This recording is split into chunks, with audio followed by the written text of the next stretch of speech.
On est à la première ligne, Nunchet Amoud Aleph. D'accord? Puisqu'on s'est arrêté là hier soir. On dit Ushmuel Amar, Kabla de Avda Nan. Donc notre Mishnah, elle part dans un cas de Kaboul des esclaves, c'est-à-dire le sceau qui est sur les vêtements des esclaves et qui prouve leur état de servitude. Et donc, on nous dit qu'une servante n'a pas le droit de sortir avec le Shabbat dans le domaine public. Gemara enseigne, pose la question. Omiyama Shmuel Achi, est-ce que Shmuel a vraiment tenu cet enseignement? Pourtant, Shmuel a dit que le Kaboul, dont la Mishnah parle et qui nous dit qu'il est interdit de sortir avec dans le domaine public le Shabbat, c'est qui nous dit que c'est Kabla de Avda, que c'est le sceau de la servitude. Ve'amar Shmuel, pourtant, Shmuel, il a dit, Yotze Ebed Bechotam Shebet Savaro. Il a dit explicitement que l'esclave peut sortir avec le sceau qui est fait en argile et qui est suspendu à son cou. Avalo Bechotam Shebeksuto, mais pas avec le sceau qui est sur son vêtement.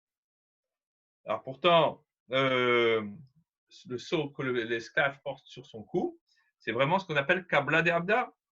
Et pourtant, Shmuel, il permet de sortir avec le Shabbat. Donc, apparemment, il y a une imprécision, voire une contradiction dans les propos de Shmuel. Agmar nous dit Lokashia, c'est pas un problème. Ha de Avidla Rabé, dans un cas, quand Shmuel dit que l'esclave peut sortir avec le Shabbat, c'est parce que, avec le sceau qui est à son cou, c'est un sceau qui lui a été préparé et confectionné par son maître. Et donc, c'est sûr qu'il ne va pas arriver à l'enlever parce qu'il va avoir peur de son maître. Et donc, il ne l'enlèvera pas et il ne le portera pas dans le domaine public. Il ne va pas avoir cette chutzpah, ce toupet de le faire. Par contre, quand on dit qu'il n'a pas le droit de sortir avec le Shabbat, c'est quand il l'a fait lui-même. Et donc, une fois qu'il va être dehors, c'est un petit peu gênant pour lui de montrer son état de servitude.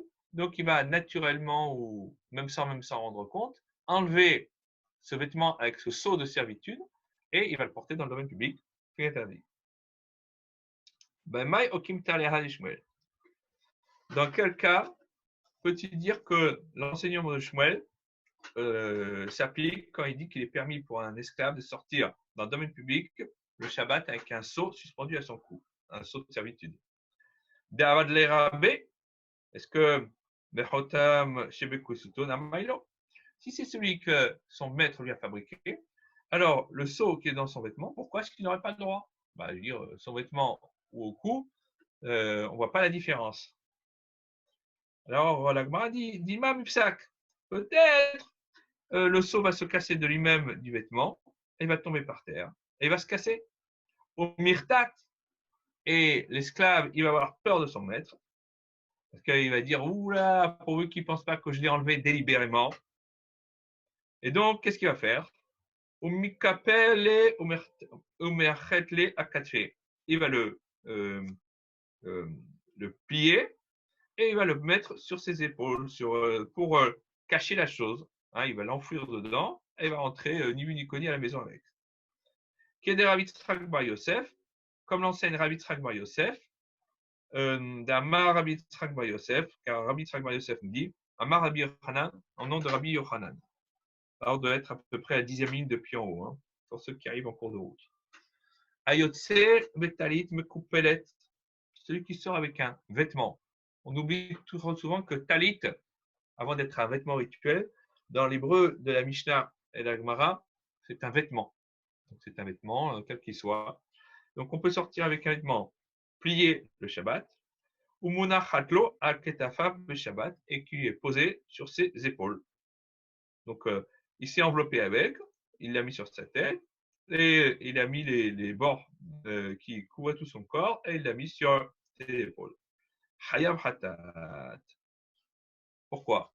Parce que là, il s'agit par exemple d'un talit que l'on met pour aller à la choule le Shabbat, c'est pas la manière dont on le porte habituellement. Un talit se doit, pour que son port soit cachère, de recouvrir la majorité du dos. porter un talit en écharpe, c'est pas caché. Enfin, c'est dans le sens, on ne s'est pas acquitté de la mitzvah des tzitzit. Donc, supposons que quelqu'un prenne un talit et qu'il va y aller avec la synagogue le Shabbat. Si ce talit, il le replie trop et qu'il le laisse juste sur les épaules, il a transgressé le Shabbat en le portant dans la rue, puisque ce n'est pas la manière habituelle de le porter. Ce n'est pas une écharpe. Hein, certains pensent que c'est une écharpe, mais en vérité, ce n'est pas une écharpe. C'est un vêtement, et un vêtement, ça doit couvrir. Et donc, on nous dit Chayav Khatat, c'est-à-dire qu'il a transgressé le Shabbat, l'interdit de la Torah, puisque ce n'est pas le derrière. Et donc, par contre, le seau qui est dans le cou de l'esclave, il n'y a pas cette crainte qui existe, puisque il n'y a pas la crainte que ça va se casser et qu'il va pouvoir le cacher, puisqu'il est attaché au cou, et donc il pourrait sortir avec le Shabbat. Mais Damar les Shmuel et Rav Chinina bar Shila. Et ça ressemble un petit peu à ce que lui a dit Shmuel à Rav Chinina bar Shila. Kolo Rabbanan de Beresh Galuta. Tous les sages de la maison de l'exilarque, du Resh Galuta. Lo livku besarbale bechatime. Ils ne doivent pas sortir le Shabbat avec les vêtements qui sont scellés avec le sceau de l'exilarque. Parce qu'il y a la crainte que peut-être ça va se casser et que par la crainte que leur inspire le Resh Galuta, alors ils vont plier les rebords de leurs vêtements sur leurs épaules pour cacher l'endroit où se trouvait le sceau. Et c'est comme ce n'est pas normal, puisque c'est un talit, et s'ils le remettent uniquement sur les épaules et que ça ne couvre pas le dos, eh bien, ils vont arriver à porter dans la rue le Shabbat. Les bar minar, il a dit, sauf toi, Rav Chinina, toi, tu as le droit de sortir avec un talit qui est scellé avec le sceau de l'exilarque dans la rue, de l'okap de halach, de Beresh Galuta. Parce que toi, comme tu es considéré comme quelqu'un de fiable à leurs yeux, eh bien, les gens de la maison de l'exilarque, eh bien, même si tu vois sans sceau, ils ne vont pas penser que tu veux t'affranchir de la déférence que tu dois à l'exilarque. Alors évidemment, les chachamim des Beresh Galuta, ce n'est pas des esclaves. Mais, étant donné qu'ils sont, on va dire, entretenus par l'exilarque, qui nous doivent de la reconnaissance, du respect, eh bien, ils portent ce sceau sur leurs vêtements et sur leur talit. Et donc, pour eux, ne pas porter ce sceau, c'est comme s'ils se rebellaient contre l'autorité de l'exilarque. D'ailleurs, c'est ce que dit Shmuel à Rav Chinina bar Shila. Toi, étant donné que tu as la cote, tu es considéré comme quelqu'un de fiable, de confiance, de respectueux. Toi, tu as le droit de sortir avec ce talit scellé de Shabbat, les autres, ils n'ont pas le droit. Parce que ça pourrait apparaître comme un signe de révolte si jamais il y a un incident qui se produit. Goufa, on revient à l'essence de notre problématique. Amar Shmuel, Shmuel enseigne. Yotse a Eved bechotam shebetzavaro. L'esclave peut sortir le Shabbat avec le sceau qui est accroché à son cou. Et là, on n'a pas la crainte qu'il va tenter de l'enlever parce qu'il va avoir la crainte de son maître qui pèse sur ses épaules. Mais pas avec le sceau qui est sur ses vêtements. Tanya Namiyachi, et une braïta qui va dans le même sens. L'esclave peut sortir avec le sceau qui est dans son cou, mais pas le sceau qui est dans son vêtement. Minou, et on va objecter d'une autre braïta. Lo yetzea evel, bechotam shibetzavaro, velo bechotam shibeksuto. Et là, on dit que l'esclave ne peut sortir ni avec le sceau qui est sur son cou, ni avec le sceau qui est dans son vêtement. Donc, avant, on avait dit avec le sceau, il peut sortir, avec le cou, il peut sortir, mais pas sur le vêtement. Là, c'est ni le cou, ni le vêtement. Zé beze, en mekablim tuma. Parce que pourquoi? Parce qu'on nous dit ces deux sceaux, que ce soit celui qui porte sur le cou ou dans son vêtement, ne sont pas aptes à recevoir l'impureté rituelle si un Av Atuma les touche. Av Atuma, c'est quand quelqu'un qui a été en contact direct ou indirect avec un mort, le mort est avi avot atuma. Quand une autre personne touche ou est sous le même espace, le même oel que le mort, il devient av atuma. Et donc lui transmet l'impureté rituelle aux personnes, mais aussi aux kelim, aux ustensiles ou aux vêtements. Et donc on nous dit, ces sceaux qui sont sur l'esclave, du cou ou des vêtements, ne sont pas aptes à recevoir l'impureté rituelle. Velo bezouk shibetsavaro. La Gemara, elle continue à expliquer quels sont les interdits qui pèsent sur l'esclave. Il n'y a pas le droit non plus de sortir avec la cloche qui est suspendue à son cou, même si c'est fait pour la décoration, l'enjoliver. Aval yotseu bezouk shibetsuto. Mais il a le droit de sortir avec la cloche qui est suspendue de manière décorative à son vêtement. Zé bezé, ces deux sortes de cloches, pourtant, mekablim tuma, elles sont aptes à percevoir l'impureté rituelle par le biais d'un av atuma, quelqu'un qui a eu été en contact avec un mort. La Gemara, elle continue. Une bête ne peut pas sortir le Shabbat ni avec le sceau qui est suspendu à son cou pour marquer la propriété qui pèse sur elle. Ni non plus avec le sceau qui est sur son vêtement. Et Rachid nous dit qu'il s'agit d'une sorte de manteau avec lequel on entoure les chevaux pour pas que leur corps se salisse. Donc, déjà à l'époque antique, on prenait soin des animaux domestiques et notamment des chevaux. Donc, on connaissait la valeur, hein, le côté précieux et la fragilité. Vélo bezoug, et pas non plus avec la cloche, chez Bekisuta, qui est dans son vêtement, vélo bezoug chez Betsavara, et ni non plus avec la cloche qui est accrochée à son cou. Donc, pour pas qu'on ait l'impression que le propriétaire eh bien, est en train d'amener sa bête au marché le Shabbat. Zévézé, que ce soit l'une ou l'autre cloche, donc suspendue au cou ou au vêtement de la bête, ne sont pas aptes à percevoir, à recevoir l'impureté rituelle s'ils sont touchés même par un atuma. Lima ha'davad le rabbe. Ah, la Gemara, alors elle nous vient donc de là, on en déduit qu'il est interdit pour un esclave de sortir le Shabbat dans le domaine public, même avec un sceau qui est à son cou. Et ça va à l'encontre de la première braïta et l'enseignement de Shmuel, qui et l'une et l'autre ont permis à l'esclave de sortir dans le domaine public avec un sceau qui est accroché à son cou. Agma dit, peut-être j'ai une solution à cette problématique. Lima Adavad le Rabbe, peut-être que la première braïta, et donc aussi l'enseignement de Shmuel, vient nous dire qui a permis à l'esclave de sortir avec un sceau suspendu à son cou. On parle d'un sceau qui a été confectionné ou par ou sur les instructions de son propriétaire, de son maître. Et là, on avait dit qu'il n'y a pas de crainte qu'il en vienne à le porter dans le domaine public, parce que comme il a la crainte de son maître qui pèse sur ses épaules, il aura peur de l'enlever. Hadé Abadi ou les napchés.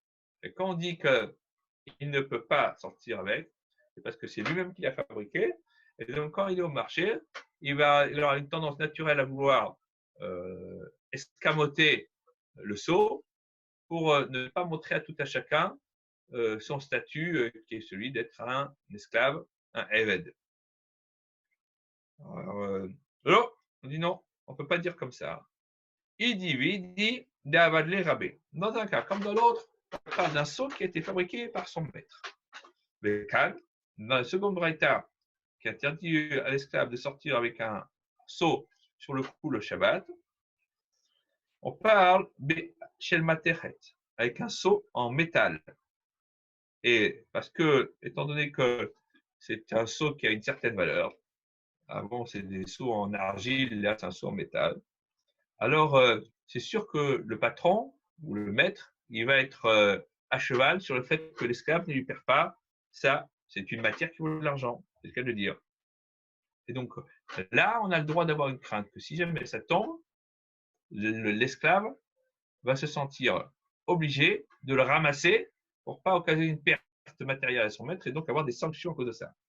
Le Kal est la première braïta qui, elle, permet de sortir, et l'enseignement de Shmuel, le Shabbat dans le domaine public avec un seau suspendu à son cou. Béchel Tit, elle parle d'un seau qui est en argile, et quand on le casse, ça vaut rien. Et donc, il n'y a pas de crainte que peut-être l'esclave va vouloir ramasser les morceaux pour les ramener à son maître. Ça vaut que dalle. Donc, si ça se casse, il va rentrer, il va dire à son maître, écoute, ça s'est cassé. Et après Shabbat, on en refait à nouveau. Ou que des Rav Nachman, Amaraba Baravoua. Comment c'est une lancement de Rav Nachman au nom de Rabba Baravoua. Rabba Makpid Av, Rabo, En Yotilbo. Quelque chose sur lequel son propriétaire est à cheval, c'est qu'à dire, il est pointueux sur le fait que ça ne se perde pas, eh bien, on ne sort pas avec le Shabbat. Parce qu'il y a la crainte que si ça tombe, alors là, on va se sentir vraiment obligé de le ramasser et donc de transgresser le Shabbat. D'Archen Ramakpid Alav Rabo. Donc, quelque chose sur lequel le propriétaire n'est pas à cheval, il n'attache pas une valeur, une importance particulière. Yod Silbo, on peut sortir avec le Shabbat parce que on sait très bien que même si ça se casse le lien et que ça tombe par terre, eh bien, il ne va pas nous obliger à ramasser les morceaux, à le ramener à la maison. Ils en fabriqueront un autre après Shabbat. Achinami Mistavra. Est-ce que ça semble logique d'interpréter comme cela la Gemara? L'idée Katane, parce qu'il est enseigné à la fin de la Mishnah, de la deuxième Braïta, Zé, El Mekabin Tuma. Que ce soit le seau qui est suspendu au cou ou que ce soit celui qui est suspendu à son vêtement, ne sont pas aptes à recevoir l'impureté rituelle quand ils sont touchés par un Av Atuma, c'est-à-dire le père de l'impureté. Et Amar Mishama Shel Mater, si tu parles évidemment que l'on parle d'un seau en métal, parce que mais on peut comprendre que ces ustensiles-là ne soient pas à même de recevoir l'impureté. Hakelim didou, mais vos ustensiles à vous qui sont faits en métal sont prêts à recevoir l'impureté. C'est-à-dire que, étant donné que tout ce qui est en métal est apte normalement à recevoir l'impureté, alors le maître de la Braïta, il doit nous expliciter que les seaux qui sont faits en métal ne reçoivent pas l'impureté, bien qu'ils soient en métal, parce que ce ne sont pas ni ce qu'on appelle klitashmish, ni des ustensiles qui ont une utilité propre, ni des tarchitim, ni des ornements. Comme ça n'a ni utilité, ni caractère d'ornement, eh bien, ça ne peut pas recevoir l'impureté. Là, il y a Amar Beshel Titanan. Maintenant, si tu dis que la Braïta, elle parle de seaux qui sont fabriqués en argile, alors il faut se poser la question. C'est étonnant. Est-ce que c'est seulement les seaux qui sont faits en argile qui ne reçoivent pas l'impureté? Hakim dit où? Mais vos ustensiles à vous, qui sont aussi faits en argile, mais câblés tout mal, alors eux, ils pourraient recevoir l'impureté. Ve'atania, pourtant on enseigne de Braïta, que les avanim, les ustensiles en pierre, que les galalim, les ustensiles qui sont fabriqués à partir des excréments animaux. Hein, on prend une grosse bouse de vache ou de cheval et on va la laisser sécher et après on va la tailler. D'accord?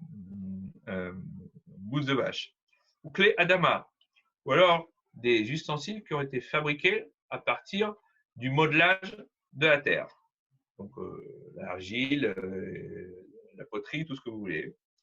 El Bekablim Touma ne sont pas aptes à recevoir l'impureté rituelle. L'omnivre Torah, ni d'après les paroles de la Torah, ni l'omnivre Sophrim, ni d'après les enseignements des sages. Et donc, étant donné que même s'il s'agit de vrais ustensiles qui sont faits en terre, ne peuvent pas être rendus impurs, pourquoi est-ce que le maître de la Braïta a besoin de nous dire que les seaux en argile ne reçoivent pas l'impureté? On le savait déjà. Qu'est-ce qu'il est venu nous apprendre? Il est venu taper dans le vide, donner un coup d'épée dans l'eau. Et là, Shema Mina, Donc, en vérité, s'il est venu nous apprendre quelque chose qu'on ne savait pas, donc ce n'était pas pour nous dire que les ustensiles en argile ne recevaient pas l'impureté, mais le chidouche, le nouvel enseignement qu'il a voulu nous apprendre, c'est que même ceux qui sont en métal, Shema Shel Matechel, eh bien, eux aussi ne reçoivent pas l'impureté. Ça, c'est la conclusion de la Gemara sur ce sujet. Shema Mina, et c'est comme ça qu'il faut conclure de l'enseignement de la deuxième braïta qui nous parle de seaux qui sont faits en métal. La Gemara, elle va maintenant se pencher sur le milieu de la seconde braïta. Alors, on a vu un point, on l'a un peu évacué, maintenant on va rentrer dessus de manière plus pointue. Amar Mar, le maître enseigne. Vélo Bezoug, chez Betsavaro. La bête ne peut pas sortir avec ou l'esclave avec la clochette qui est suspendue à son cou, même que bien que ce soit une décoration. Avaliotéou Bezoug chez Bekesuto, mais peut sortir avec une clochette, une cloche qui est attachée à son vêtement.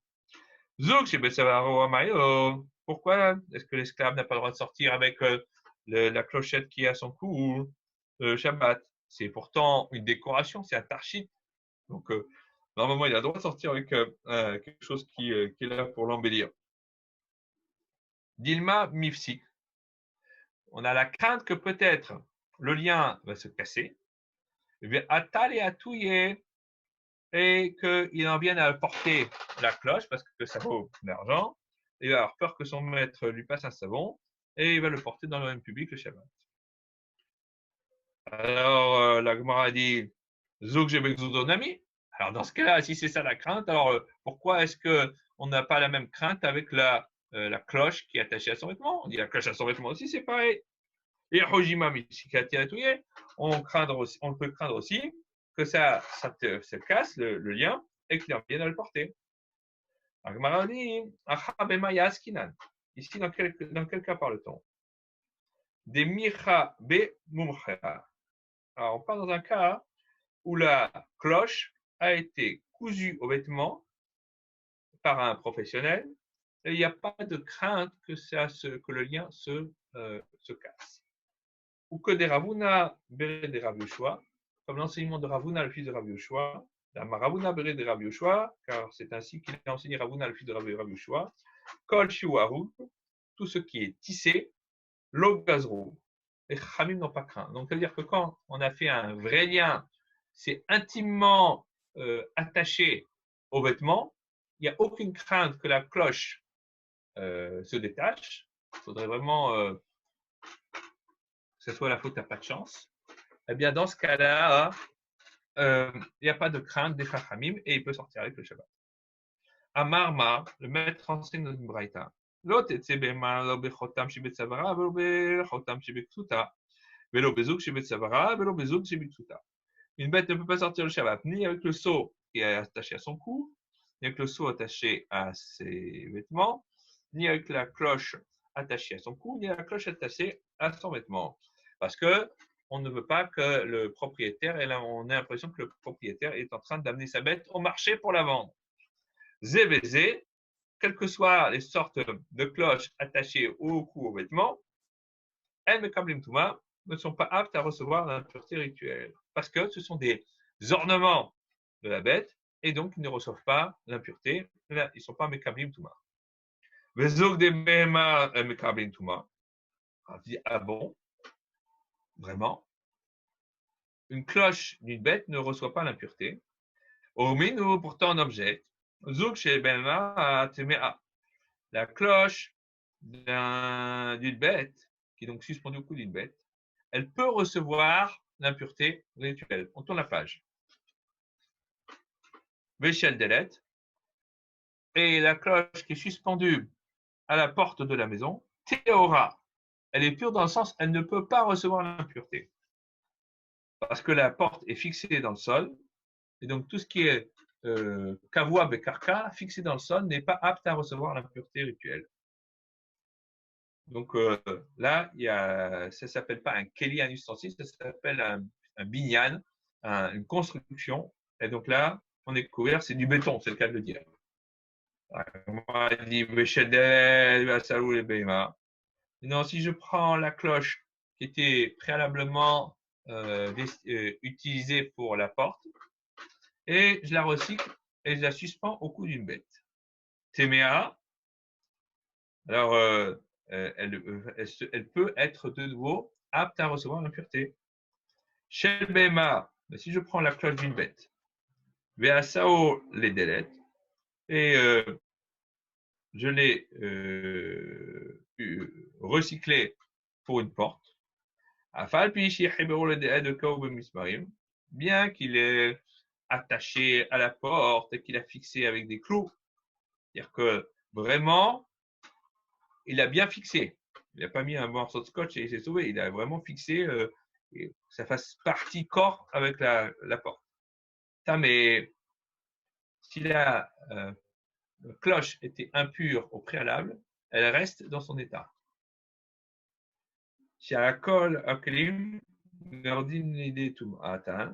Car tous les ustensiles, normalement, sont aptes à devenir impurs, bemahashava, avec la simple pensée.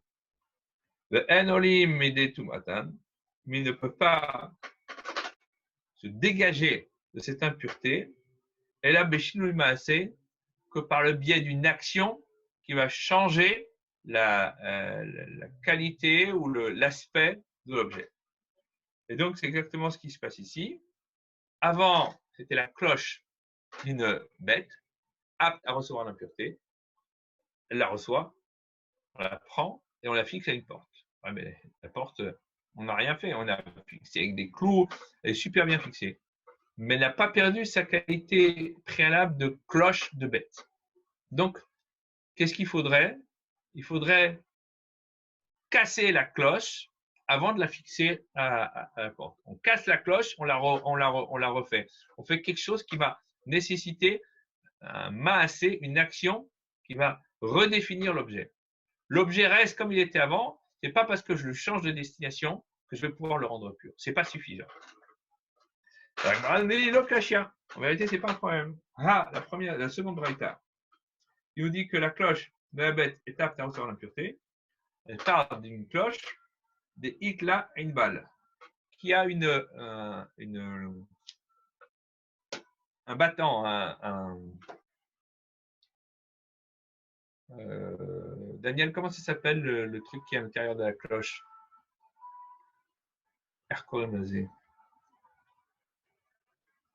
Le petit battant de la cloche, quoi. C'est ça qui permet à la cloche d'exprimer son son. Ha delitle Inbal. Et l'autre, c'est une cloche qui n'a pas de battant à l'intérieur, donc ça ne peut pas faire surgir un son. Et donc, ce n'est pas un keli, ce n'est pas un ustensile. Et donc, c'est tout le temps tahor, c'est tout le temps pur, ça ne peut pas devenir impur, puisque ce n'est pas un keli, un ustensile à l'origine. Ouais. Voilà, elle pose la question, manafchar. Et manaou, si tu veux dire que la cloche de la bête est considérée comme un ustensile parce que c'est une décoration pour elle, alors il serait logique qu'elle puisse recevoir l'impureté rituelle afin de la inbal, même si elle n'a pas de battant.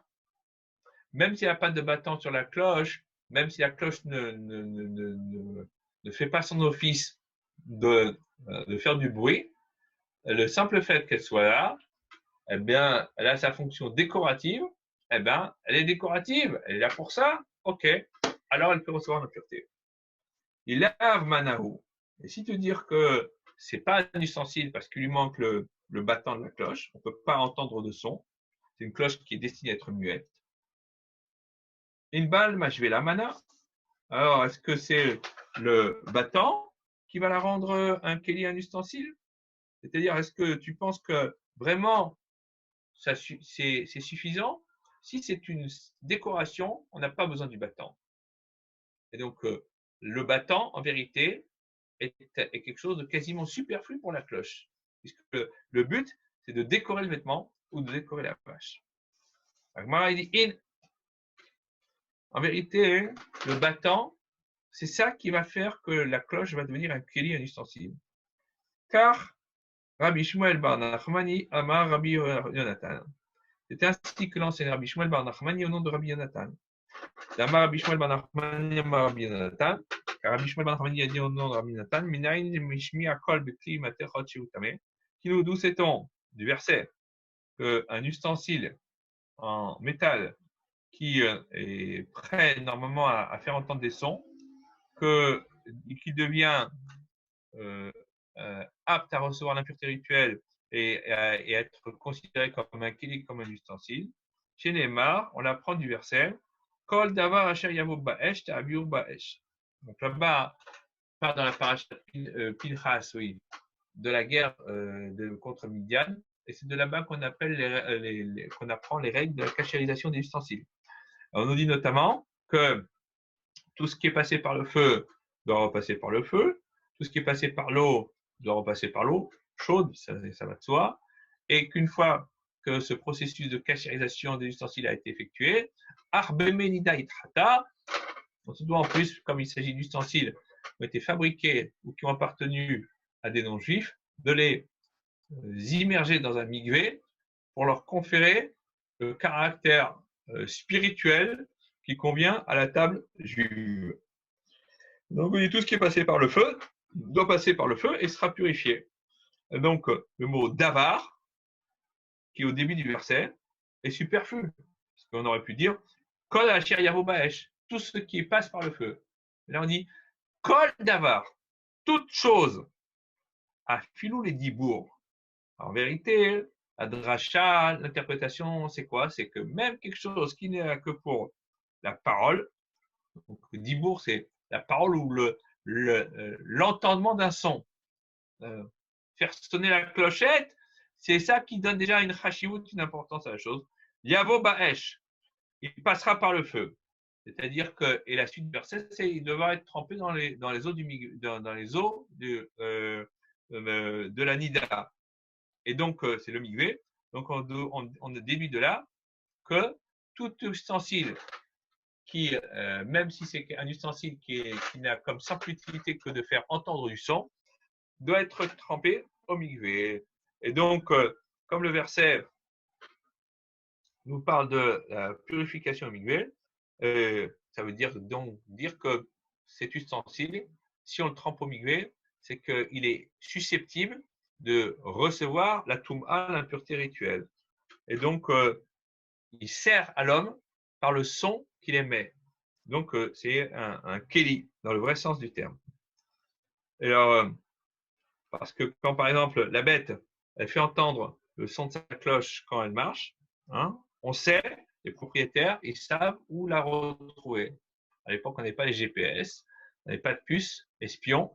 Donc, on mettait une cloche aux animaux, et avec ça, on sait où est-ce que la vache est passée. C'est pas la vache de Fernandel. Ben Mario Kimta. Alors, dans ce cas, comment tu interprètes la première braïta qui dit que la cloche de la bête n'est pas apte à recevoir l'impureté rituelle? Ben, d'élite une on dit, ben, c'est tout simple. C'est dans le cas où la cloche, elle n'a pas de battant. Donc, c'est une cloche qui est destinée à être muette. On ne pourra jamais faire entendre de son. Alors, Emma Metiata, alors réfère-toi au milieu de la braïta et explique ainsi Vélo Bezouk chez Betsavao, que l'esclave n'a pas le droit de sortir le Shabbat avec la cloche qui est suspendue à son cou.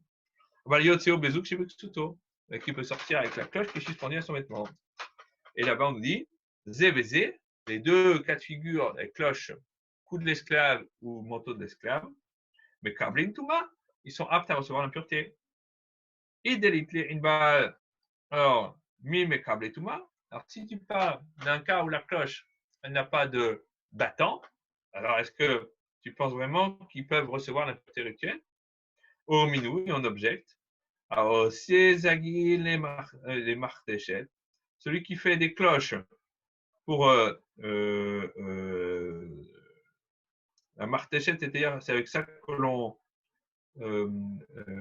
rythme le mortier lorsque l'on écrase les samamanim, les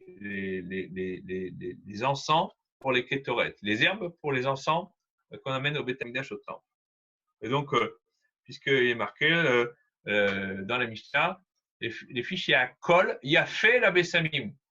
Le son, c'est bon pour les épices, pour les encens. Alors, est-ce que ça veut dire que ça doit rythmer le fait d'écraser les encens? Ou est-ce que simplement le simple fait qu'on fasse entendre le son, c'est bien pour la spiritualité de l'affaire? Je ne sais pas. Ou la harissa, ou alors c'est aussi des clochettes que l'on fait pour le berceau du bébé. D'ailleurs, Rachid dit bien berceau, hein, en vieux français. Ou le mitpehot, c'est farine. Ou alors ce que l'on fait aussi pour entourer les livres que l'on amène à l'école pour les enfants. Et on mettait des clochettes autour pour que les enfants sachent que le mélamède, l'enseignant, l'instituteur a ils accourent à l'école, pas qu'ils se sauvent. Donc, il met un vêtement avec des clochettes autour de ses livres et il va à l'école avec. Et les enfants, ils entendent la cloche, ils savent que c'est le maître qui arrive. Au milieu de Pehot Tinokot, et les vêtements des enfants, c'est-à-dire que les enfants, ils mettaient quelque chose autour du cou et on mettait un vêtement, un tissu autour du cou, on mettait des cloches autour et, pour savoir quand est-ce que les petits allaient ou quand est-ce qu'ils bougeaient. Et les parents, ils savaient où est-ce qu'ils étaient. Et donc, la cloche, elle avait pour but de savoir, de permettre aux parents de repérer les enfants, surtout quand c'est des petits, des bébés. Hein. Agmar a dit des tinocotes, hein. Donc vraiment des tout petits. Alors, on nous dit, théorie. Alors, dans tous ces cas-là, toutes ces cloches que l'on a décrites, s'ils ont un battant, ils sont aptes à devenir impurs, puisque ce sont des kélim, des ustensiles. Théorim, s'ils n'ont pas de battant, ils sont toujours purs, ils ne peuvent pas recevoir d'impureté, puisqu'ils n'ont pas d'utilité, ils ne sont pas considérés comme des kélim. Ni telo et une belen. Maintenant, ils les avaient au début, et après, on a enlevé les battants. Adain tumatanaem. C'est-à-dire que si ils ont été rendus impurs entre-temps, et que l'on a donc la cloche, les cloches ont été rendues impures, et qu'après on a enlevé le battant, c'est pas suffisant pour les rendre purs, parce qu'on n'a pas cassé la cloche, on a un peu changé. Si elle n'avait pas eu le battant au moment où, par exemple, le tamé, la personne qui a été en contact avec le mort, les touche, là, effectivement, la cloche ne peut pas devenir impure. Mais si la cloche est entière, quelqu'un la touche, la rend impure, le fait d'enlever le battant après ne suffit pas à purifier la cloche. Et on va expliquer pourquoi. Et entre autres, la raison qui avait été donnée plusieurs fois, c'est que pour que ça purifie, il faut qu'il y ait un ma'asé, une action qui va changer la nature. Bon, je prends la cloche, je la casse en deux.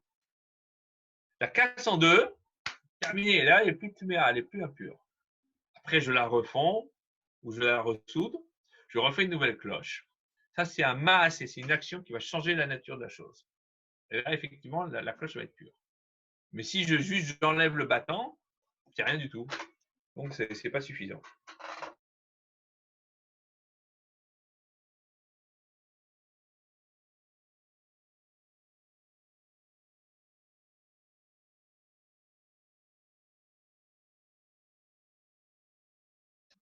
Ou on le suspend aux vêtements de l'enfant. Pourquoi? Des cas abdélés. Parce qu'on fait ça pour que l'on sache où est-ce que l'enfant se trouve. C'est fait pour faire du bruit. Hein, c'est ça l'utilité. Aval gadol. Mais les cloches qu'un adulte, par exemple un esclave, porte, que ce soit sur son cou ou sur son vêtement, et dont a parlé la première braïta, Tarchit Oulé. C'est un bijou, un embellissement pour lui. Afalgab d'Elitle une balle. Et même s'il n'a pas de battant, eh bien, la cloche, elle apparaît dans toute son utilité. Donc, on tient compte aussi de l'utilité de l'objet. Si l'objet ne m'est pas utile parce qu'il fait du bruit, mais pour sa forme, alors même s'il est incomplet, même s'il manque le battant, il est considéré comme un objet en tant que tel. Ça, c'est pour l'esclave. Pour l'enfant, il faut qu'il y ait le battant. Parce que l'enfant, on a besoin de savoir où est-ce qu'il se trouve. Les parents, les maîtres, ils veulent savoir où est-ce que les enfants se baladent. Donc, il faut qu'il y ait le battant. Sans le battant, la cloche n'a plus son utilité. Amar Mar, le maître enseigné. Nitelu in belen, adain tu matan alhen. Que même s'ils étaient devenus impurs préalablement, et qu'après coup, on a enlevé les battants, et leur impureté, leur touma reste. Et maïchazou. Alors, elle dit, mais attends, alors si ce sont des cloches auxquelles on a enlevé les battants, alors ils servent à quoi? Hein, sans battants, ce sont des cloches qui sont cloches, qui ne font pas de bruit. Abaye nous dit, oh, il dit parce qu'en fait, un kidam peut facilement le remettre en place. Hein. On prend un battant, on prend une tenaille et hop, on la raccroche et après, dring, dring, la cloche, elle fait du bruit. Donc, étant donné que c'est une action qui est facile, c'est pas ce qu'on appelle maasé ouman, l'action d'un ouvrier ou d'un spécialiste, eh bien, tant que quelque chose peut être récupéré par un idiote, par un kidam, alors ça ne s'appelle pas que l'objet a été détérioré de son usage préalable. Mais Tiv Rabba, il a posé la question à Abaye à partir de la Mishnah dans Para. Alors on dit la cloche et le battant qui va avec sont considérés comme chibour, accrochés. C'est un seul et même ustensile. Et il y a des conséquences à la chik. Par exemple, si le Av Atuma touche le battant, non seulement il rend impur le battant, mais il rend aussi impur la cloche, puisqu'ils forment un tout. Alors, l'Agma dit, si tu veux, je te dirais, qu'est-ce qu'il a voulu dire là-dessus?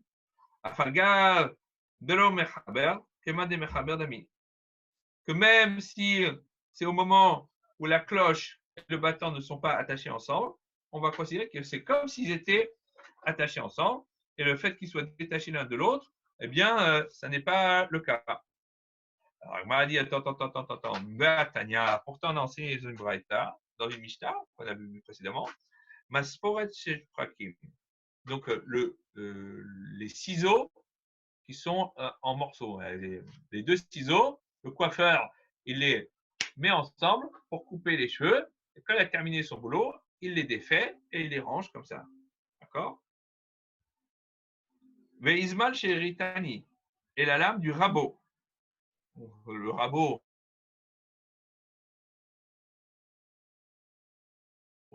du menuisier, il prend la lame, il la rentre dans le rabot,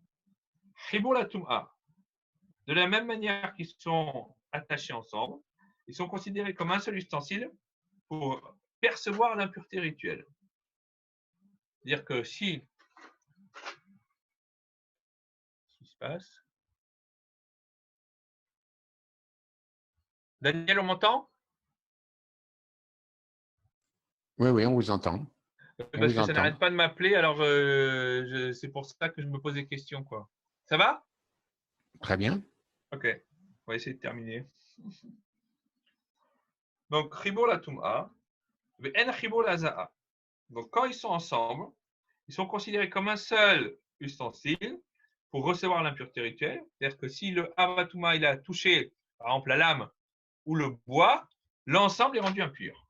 Mais ils ne sont pas considérés comme un seul ustensile quand ils sont aspergés avec l'eau lustrale, avec laquelle il y a les cendres de la vache rousse, pour les purifier. Parce que si les ciseaux ou le rabot sont rendus impurs par l'impureté de la mort et que l'eau ne touche que l'un des morceaux, l'autre morceau ne sera pas rendu impur, ne sera pas purifié par le reste. Et donc, c'est pour ça qu'il faut asperger les deux parties séparément. Alors, on pose la question. Ma nafshar. Alors, je ne comprends pas. Si tu considères que c'est un seul bloc, alors ça devrait être un seul bloc à filou les Hazara. Ça doit être un seul bloc même pour être aspergé par l'eau lustrale pour être purifié. Veila chibou. Si tu considères que ce n'est pas un seul bloc, un filoutum anamilo, alors même pour recevoir l'impureté rituelle non plus, il ne devrait pas la recevoir.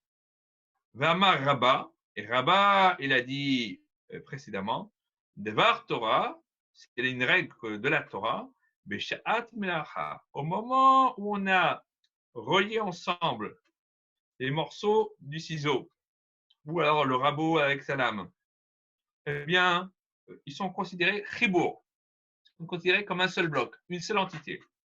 Ben et Touma, ben et Azara, que ce soit pour être rendu impur, ou que ce soit pour être purifié par l'eau lustrale de la vache rousse. Donc, ils sont en train de travailler avec, et bien, ils sont devenus impurs. Le Kohen, il vient, il asperge avec l'eau dans laquelle sont mélangés les cendres de la vache rousse. Les ciseaux n'ont pas besoin d'être démontés, le rabot non plus, puisqu'on est Beshaat Melacha au moment de faire le job, tout est purifié. Shilo Beshet Melacha. Maintenant, si ce n'est pas au moment où ils font le travail, donc ils sont de côté, ils sont en repos, Eno Chibour. Ils ne sont pas considérés comme formant un seul bloc, l'eau les Touma, ni pour être impur, mais l'eau les Hazaa, ni pour être purifié.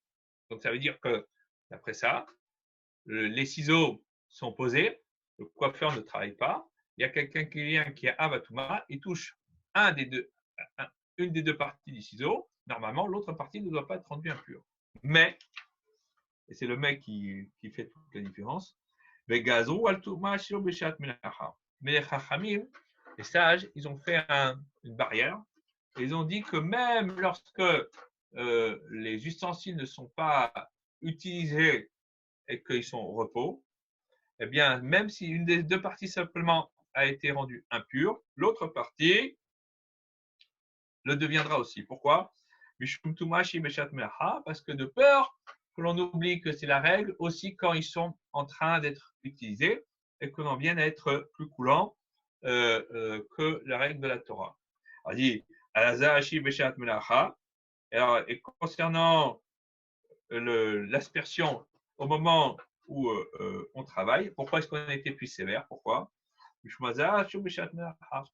que de peur que l'on oublie que lorsque les parties ne sont pas en train d'être utilisées, eh bien, elles ne sont pas considérées comme une seule entité, mais comme deux entités différentes.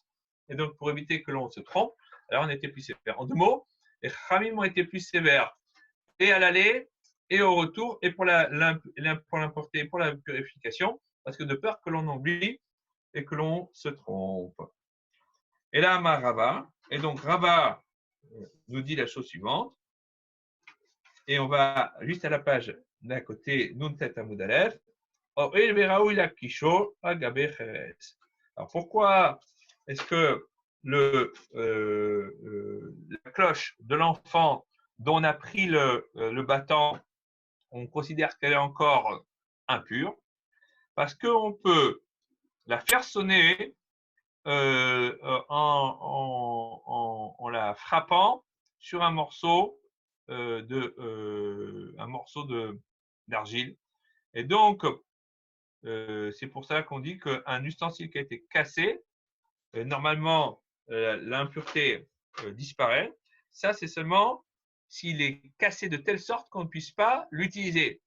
Mais là, étant donné que la cloche, je la prends, je tape avec sur un morceau d'argile, je vais entendre un son, alors ça ne s'appelle pas vraiment cassé. Et donc, à cause de cela, on a considéré aussi que la Toum'a, que si cette cloche avait été rendue impure, elle ne pourrait pas disparaître simplement en enlevant le battant, et qu'il faudrait soit l'immerger dans un mikvé, soit faire une action qui soit beaucoup plus radicale.